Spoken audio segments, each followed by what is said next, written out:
welcome to this episode of the Tech for Rights campaign chat.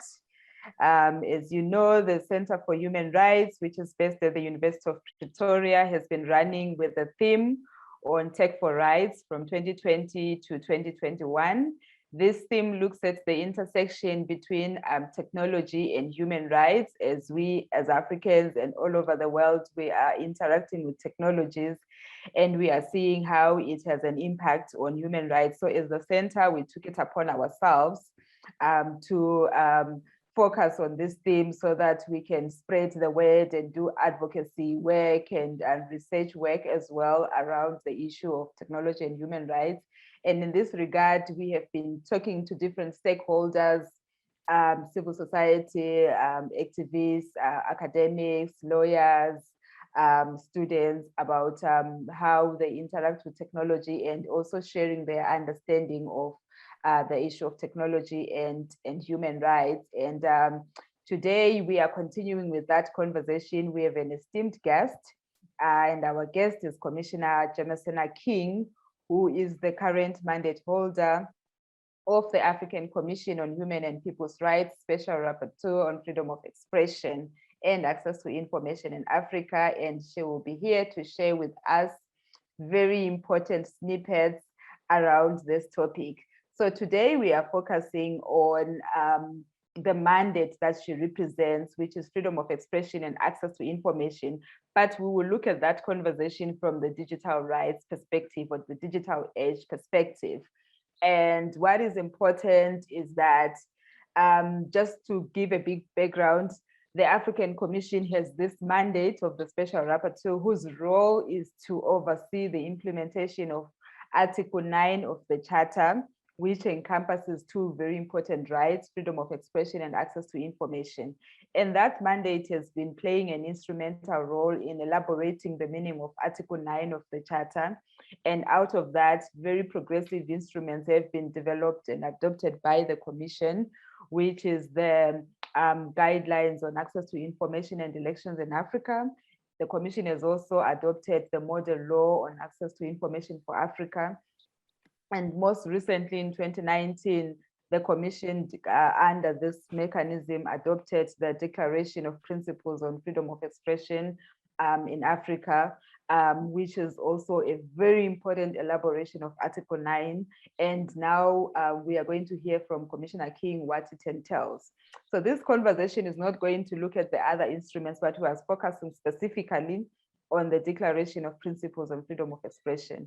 And what is important is that this is a revised instrument.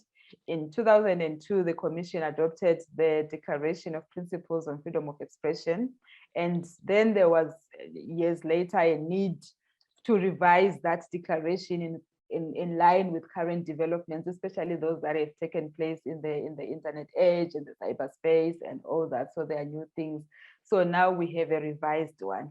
And welcome, Commissioner King, to this platform where we will discuss the issues, but on freedom of expression, and but specifically focusing on the declaration and the digital age, and looking at your mandate on freedom of expression and access to information.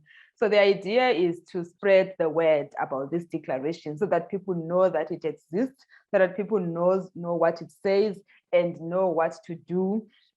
Issues around the responsibilities of the state. Those are some of the issues that we are going to discuss, and how useful this instrument is to us. Why should we know about it? How should we use it? So thank you very much, Commissioner King, for being with us today, and welcome. Thank you very much, Hlengiwe, and I'm very pleased to be part of this chat or this discussion or this exchange. As you have stated, the declaration, the revised declaration, is quite important and relevant. I think it is very central to the topic of freedom of expression and access to information in the digital age. Thank you, Commissioner King. So as we look at this new declaration or the revised declaration, when we look at it, what is different about it? what new things are in that declaration that are so important that we would necessitate any interest into looking at this declaration of making use it? What is different about it? Thank you. Firstly, as you know, we had an older declaration, which I think was in 2002. And as you know, a lot has happened in terms of internet access, digital rights, digital age. So there was need for a revision of the declaration. And what is really new about the declaration, this revised version, is that it has a comprehensive inclusion of freedom of expression and access to information in the digital age. And that could be found in part 4 of the revised declaration. So as we hear from Commissioner King, there is a whole new aspect which is now looking at the 2 rights of freedom of expression and access to information in the digital age, which was not envisaged at that time and not included at the time of the 2002 declaration. So that is the most important feature that defines the current declaration. But Commissioner King, when we look at the rights of access to information and freedom of expression, in order for us to enjoy them fully, now we need access to internet. And as you look at the continent now, what can you say, what is the current status of access to internet on the continent in Africa?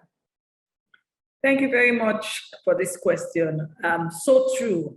And I think the COVID pandemic has highlighted the importance of access to the internet, you know, with the restrictions in terms of movement, and we were all limited in what we could do. We did most of what we had to do at home.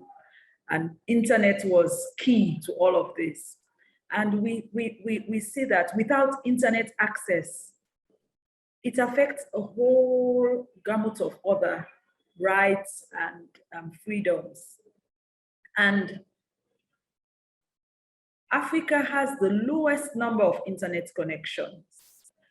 And as we can see, according to UNDP and other reports, only 22% of people on the continent have access to internet. And another thing that we notice is you also have challenges with rural and urban divide, where you have people in the rural areas having less access to internet than those in urban areas. We also have the gender divide, where you have women having less access to the internet. Persons with disabilities also having less access to the internet.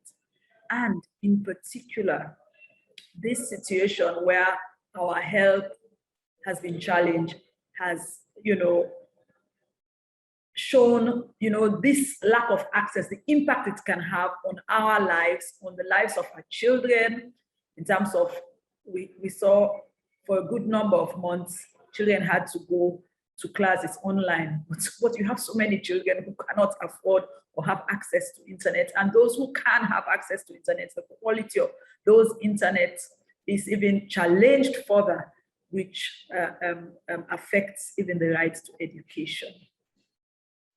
Thank you, Commissioner King, for giving us a picture of where we stand now as far as access to internet is concerned. It's very sad that you know, it had to take a health emergency for us to realize the importance of access to internet, but still, we are still lagging behind. But when you look at the revised declaration itself, what are the aspirations contained in the revised declaration as far as access to internet is concerned? What does the declaration say? As you know, the charter wherein is the grand norm of the African Charter, where all of our, this declaration, including this declaration, all of our instruments, including this declaration, stems from.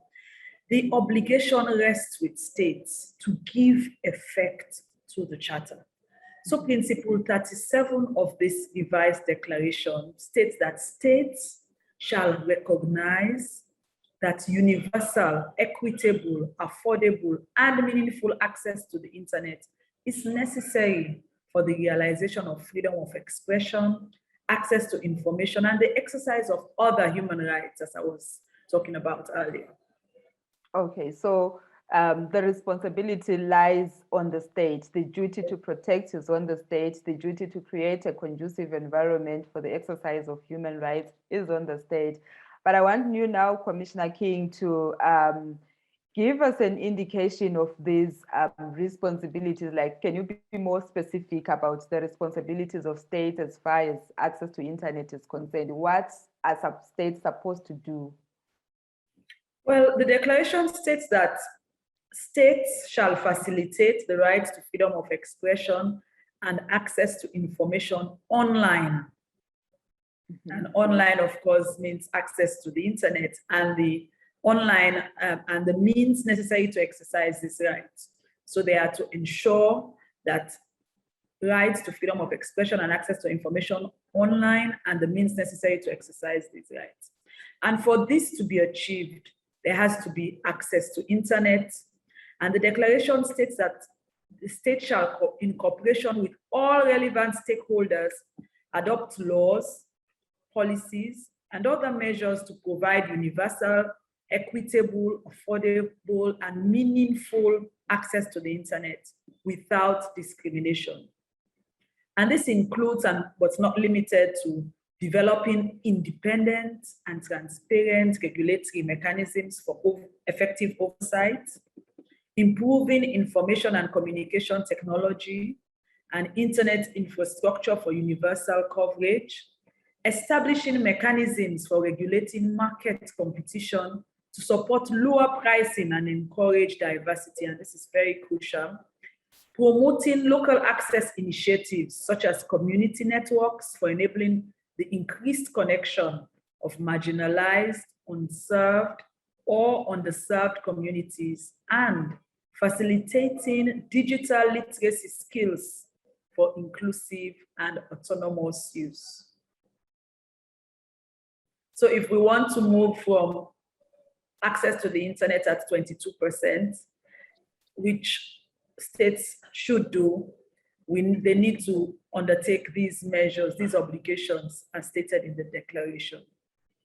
Okay, so yes, thank you, Commissioner King. That was an elaboration of what states should specifically do, and we really desire that these steps can be, they can take practical measures to ensure that there is more access to internet, and it is enhanced in line with what the declaration says, that they should be universal, equitable, and affordable access to internet. So we really need to see action happening. But there's an important aspect of the declaration where it makes reference to vulnerable or marginalized groups. Would you mind elaborating on those groups as far as this subject is concerned? Yes, that's correct. Under Principle 9, the revised declaration provides that states shall take specific measures to address the needs of marginalized groups in a manner that guarantees the full enjoyment of their rights to freedom of expression and access to information on an equal basis with others. And it defines marginalized groups to include women, children, persons with disabilities, older persons, refugees, internally displaced persons, other migrants, ethnic, religious, sexual, or gender minorities.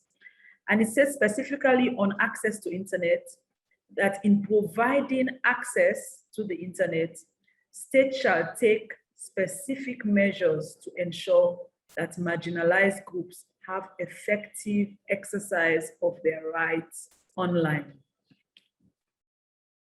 Yes, thank you so much, Commissioner King, for that response. And issues around marginalized groups, especially for persons with disabilities, there is also aspects of affordability of assistive devices. We see them being very expensive and beyond the reach of many, which also then goes on to compromise their enjoyment of the right of access to information and also exercising their right to freedom of expression.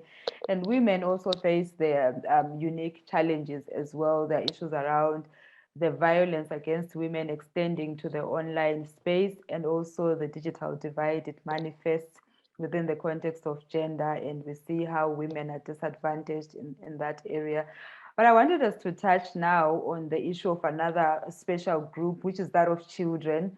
Some of us, when we grew up without access to any gadgets, we didn't have a phone, or the computers that we have. But now children using the internet, children are using digital devices. They are very active on the cyberspace.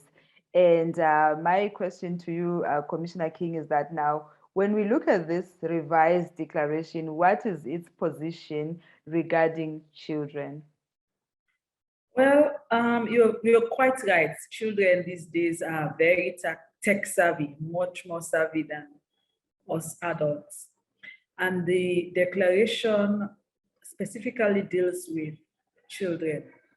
And I think what is important, and emphasis is laid on their evolving capacities, the evolving capacities of children.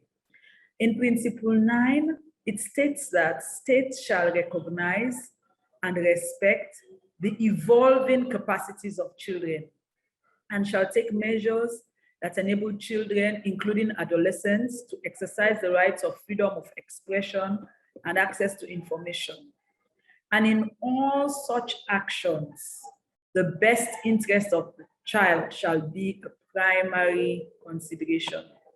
And regarding their online rights, it states that the states shall adopt laws, policies, and other measures to promote affordable access to the internet for children, that equips them with digital literacy skills for online education and safety, protects them from online harm, and safeguards their privacy and identity. And I think this is so important. In one vein, children need the access to internet to ensure that they have education, to improve their digital literacy skills for online education. But the safety, the protection of children using the internet is very important. And I think that is why the declaration highlights the benefits of it for children, but cautions and gives states the mandate, the direction that they should take steps to make sure that whilst using the internet, they are safe, that they are protected from online harm, and safeguard their privacy and identity, because we have seen, we are conscious of some of the harm that children do experience.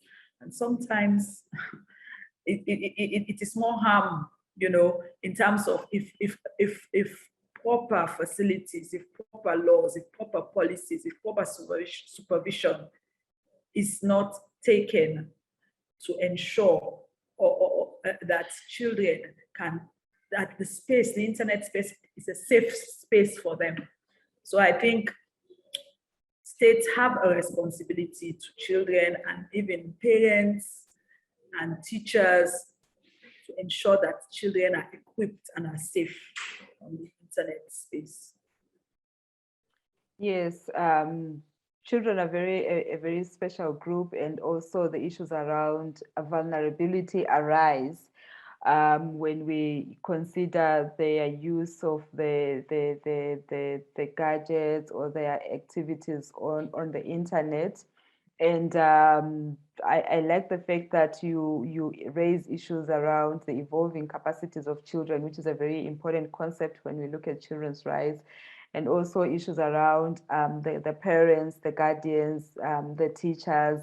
And, when the pandemic hit us, and things shifting to the online space, it found us on the continent with issues on digital divide, issues on high levels of digital illiteracy. So now we even face challenges where we expect parents to be helping the children to also exist in a healthy manner on the internet, but the same parents are the ones that are experiencing the digital divide. The same parents are the ones that are experiencing digital illiteracy. So you find some of the children are in this conundrum where even the guidance that they are supposed to receive it from, it's not there because of the current prevailing circumstances, and that also increases their vulnerability. But we hope that as we now in this space where we are not going back, in the stage where we are not going back, states will take proactive measures to also address issues of online safety and also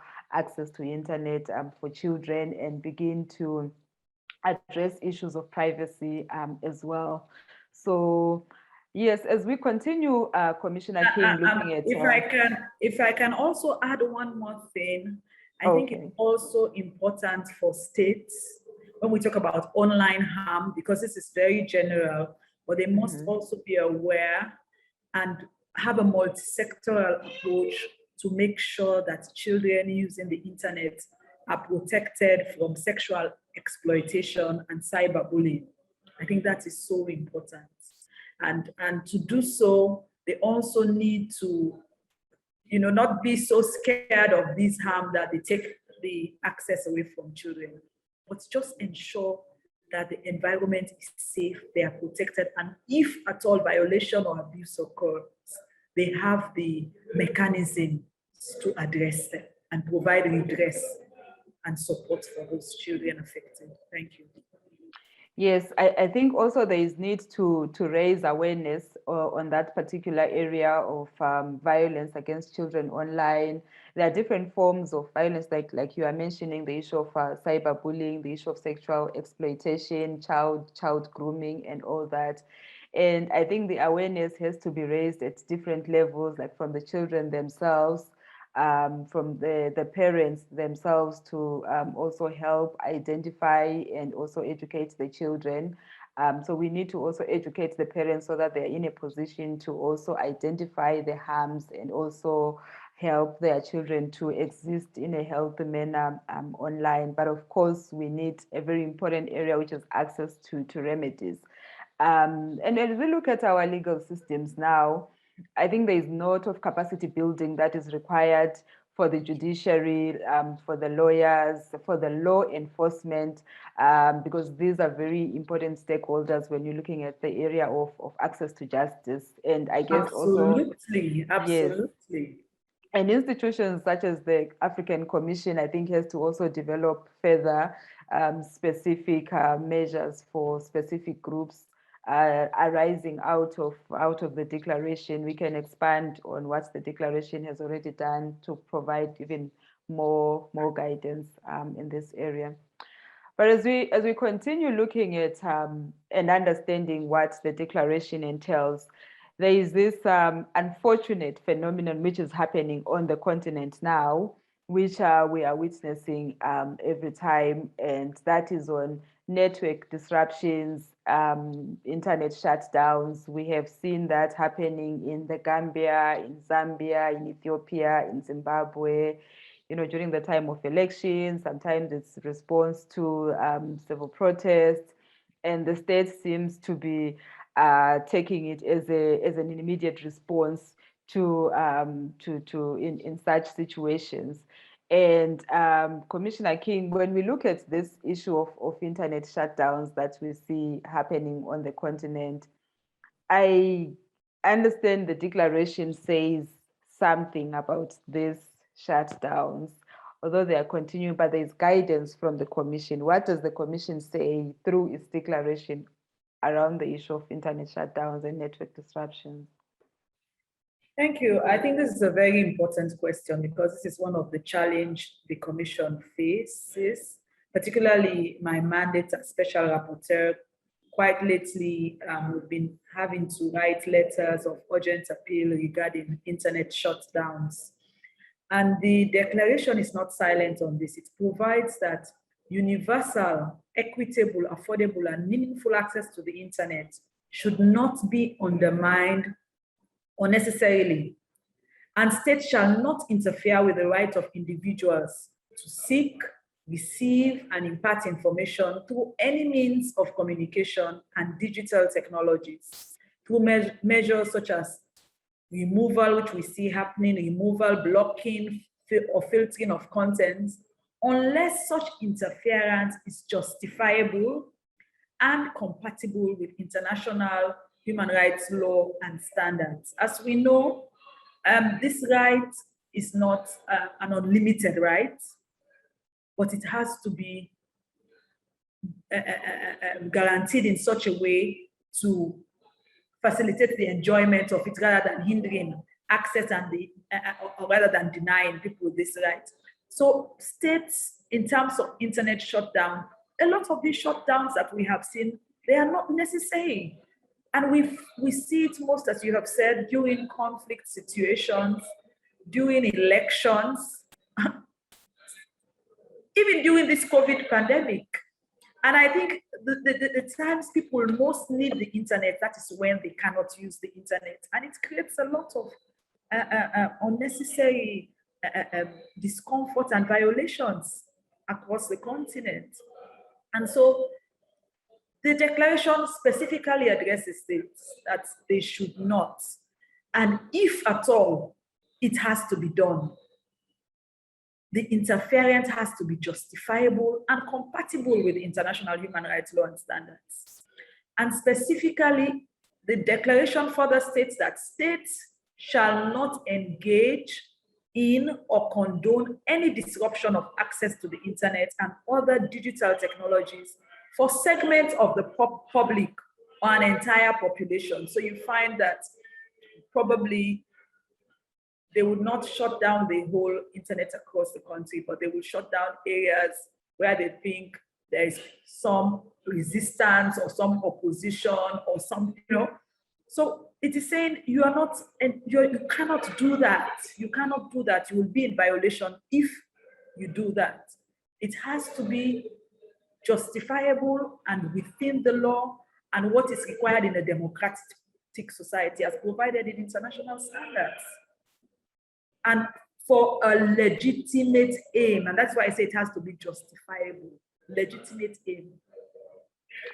Yes, thank you, Commissioner King. So just to give just as a case in point, when you're looking at the context of elections, at least as far as the guidelines on access to information and elections point out, it is a time where you need the electorate to have access to information to enable them to make informed decisions. And as we look at access to internet within at least that context, it is the time when they need the internet the most so that they can make those informed decisions. And now we find states are shutting down the internet at the time when it's needed the most. And that's definitely cannot be a reasonable action to take. That is not an action that promotes democracy. It actually undermines democracy. It undermines the enjoyment of a right, the effective of the exercise of a right. And I don't think so far from the cases that we have seen on the continent, we have found the shutting down to be a legitimate, responding to a legitimate cause or to be justifiable. We will continue hammering hard on the issue that it is really not the action to take. Access to internet is required, and resolutions have been adopted to move towards the realization of access to internet as a human right itself, because we need to enjoy the other rights instead of shutting it down. So certainly. And we should not limit ourselves. You know, states are required not to shut down the internet because internet is used for so many purposes.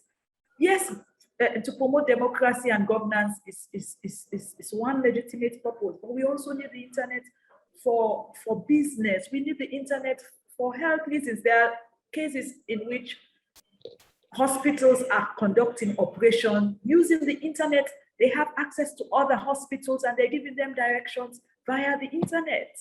So many things can go wrong when states shut down the internet, you know? Yeah, when you shut down internet, you shut down a lot of things. You affect a lot of things. Like we were just mentioning the issue of children going to school online, tertiary institutions moved to online classes, and our advocacy as those that work in the human rights space, we are now doing a lot of online engagements. The African Commission has been meeting online. The courts are now, conducting court sessions also online. So when you shut down internet, you are shutting down the almost all the activities that we are now doing on the virtual space, and also the offline space as well benefits from the online space. So Exactly. there is really no justifiable reason as we stand now to say the state can order an internet shut down. I don't think we are seeing any benefits.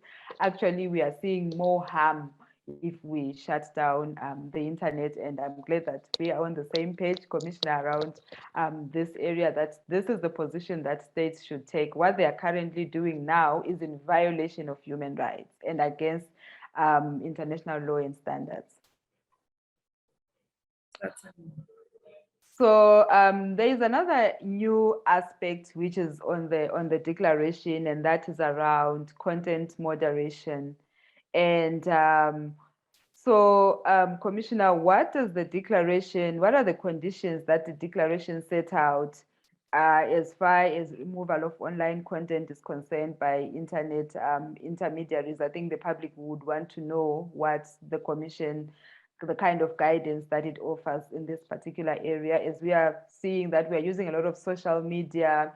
There is some content which sometimes there is need to remove that content, and but we need a bit of guidance. We need a bit of understanding on what the Commission's understanding is and what the kind of guidance it offers in this particular area.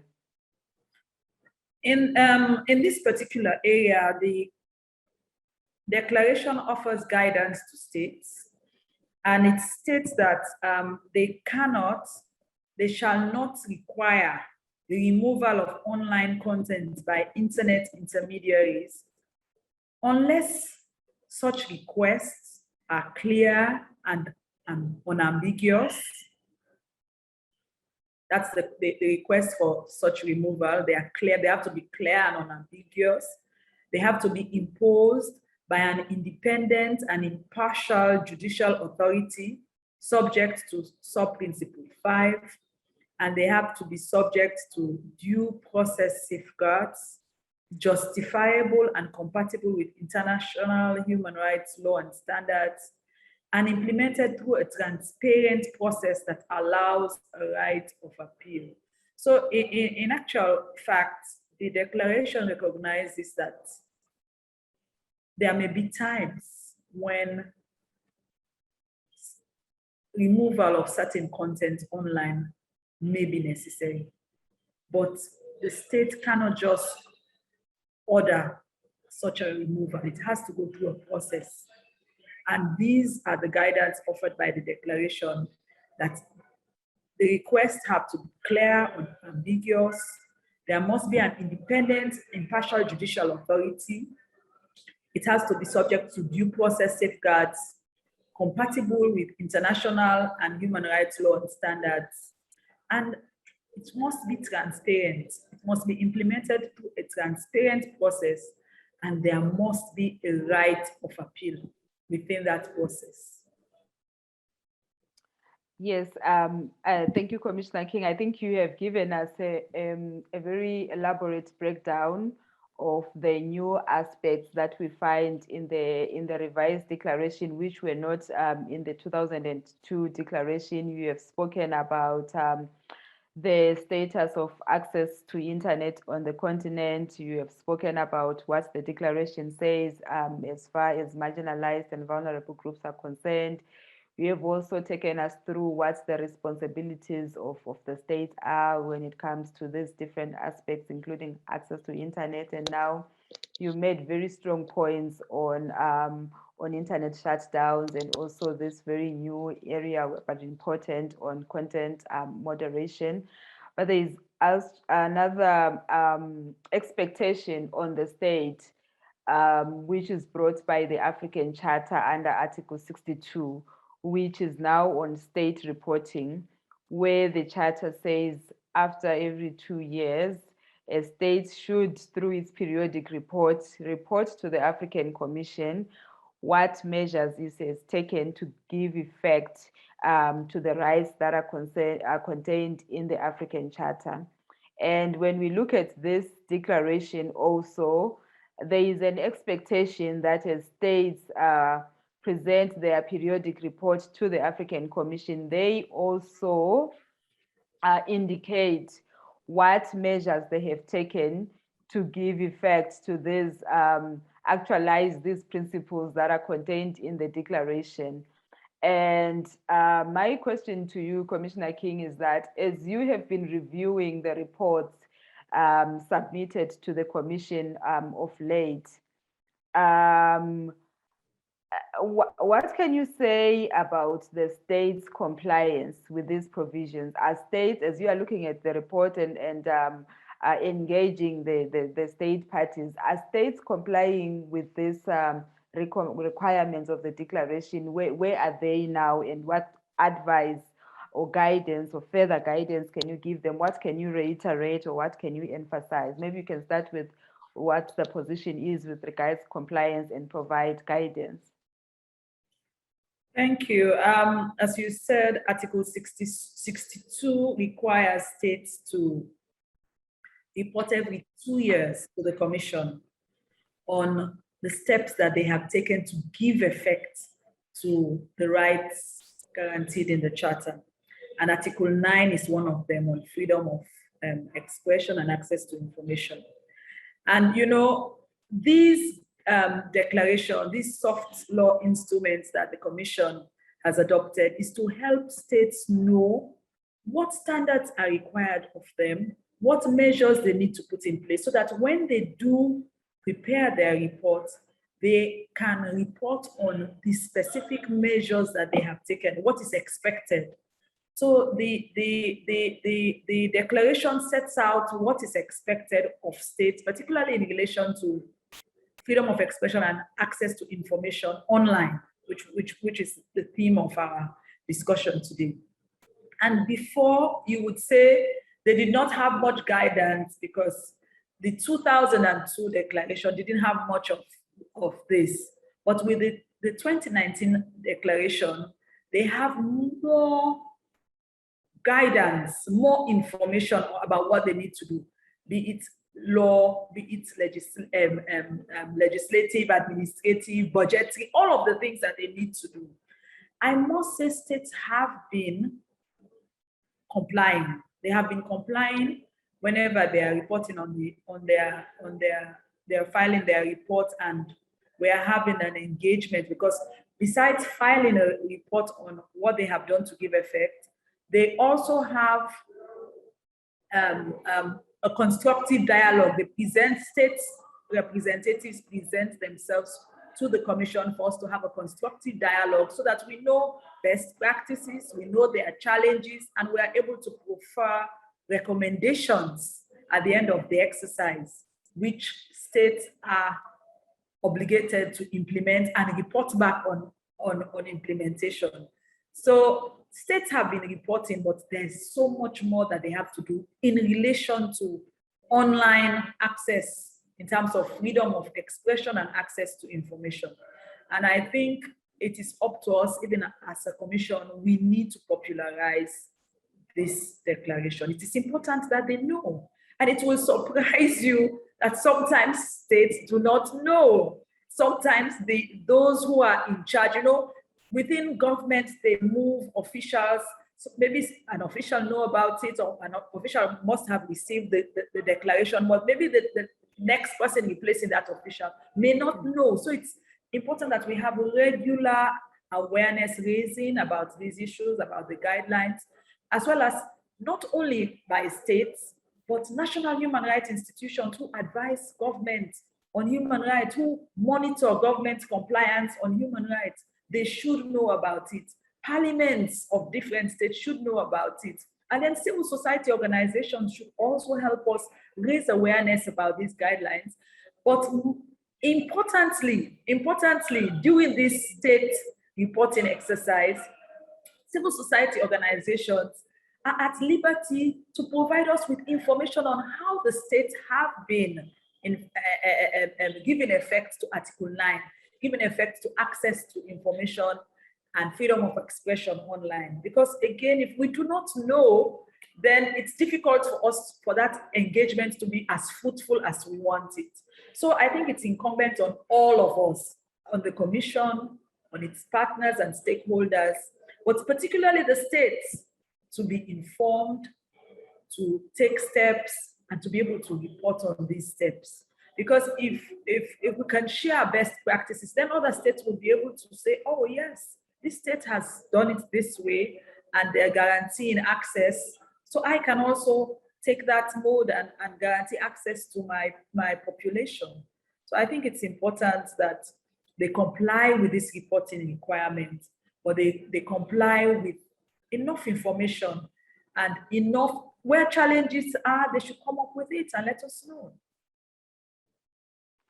Yes, that's a very powerful statement from you, Commissioner King, around the responsibilities of the state when it comes to state reporting.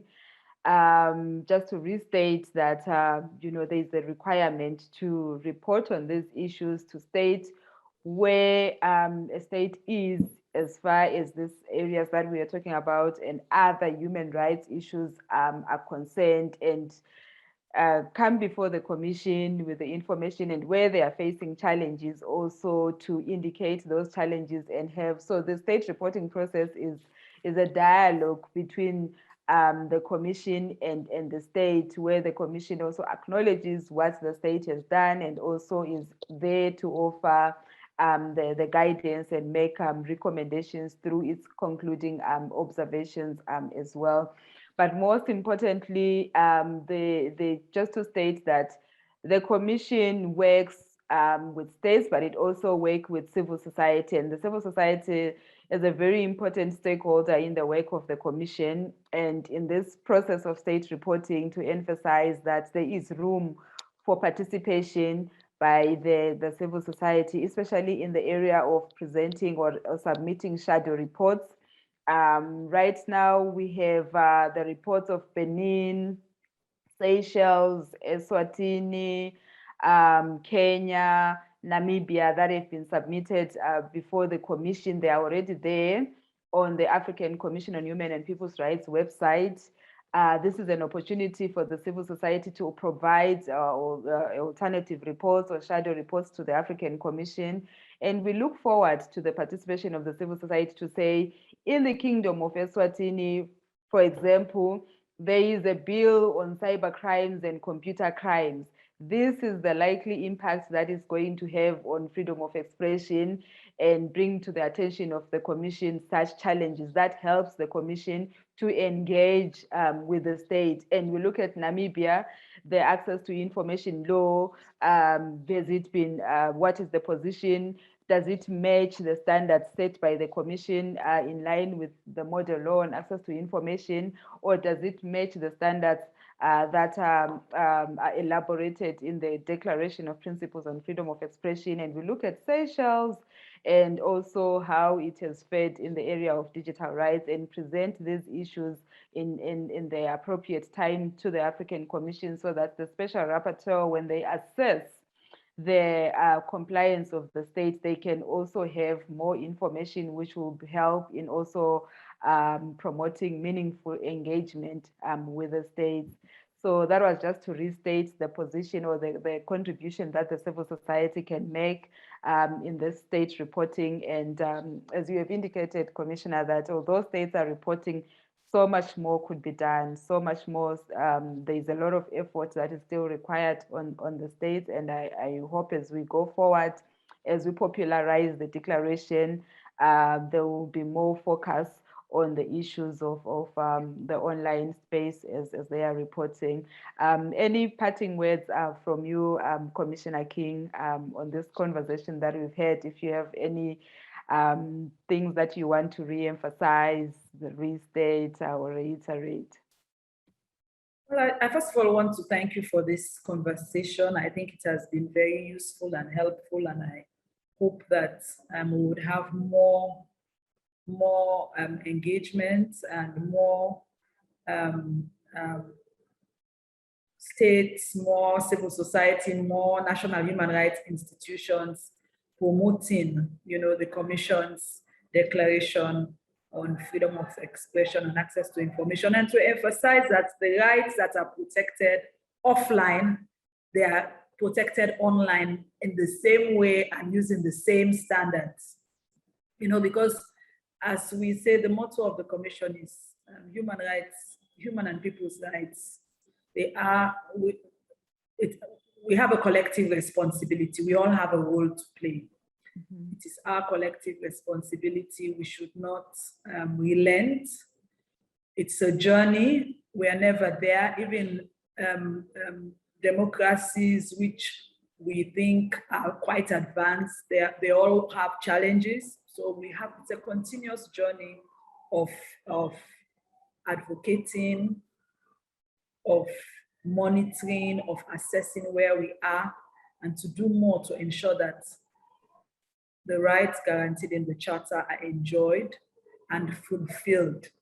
And this is to ensure that the population of Africa grow and there's sustainable development, and that our well-being are secured, and not only for us, but for generations yet unborn. We have to keep fighting for our rights. We have to keep exposing violations. We have to keep working on laws, policies, and measures to prevent violations and harm from occurring. So I just want to wish everyone the best, even as you partner with the Commission. You know, the Commission has been in existence for a very long time. In fact, we are celebrating 40 years of the Charter. You know, commissioners have come and they have gone, and we know that the Commission is relevant to the people of Africa, and the Commission will remain. So it is your Commission, it is our Commission, and we have to continue to make it vibrant and relevant to everyone in Africa. So I just want to thank you for this engagement. The same rights that we have offline, they should be protected in the same manner online. We are very grateful, Commissioner King, for your time and to share us with this declaration on principles on freedom of expression. The instrument is there for us to use. It's an instrument that can be used on state reporting, for advocacy, for educational purposes. Very versatile, very easy to read, and it is available on the African Commission on Human and People's Rights website.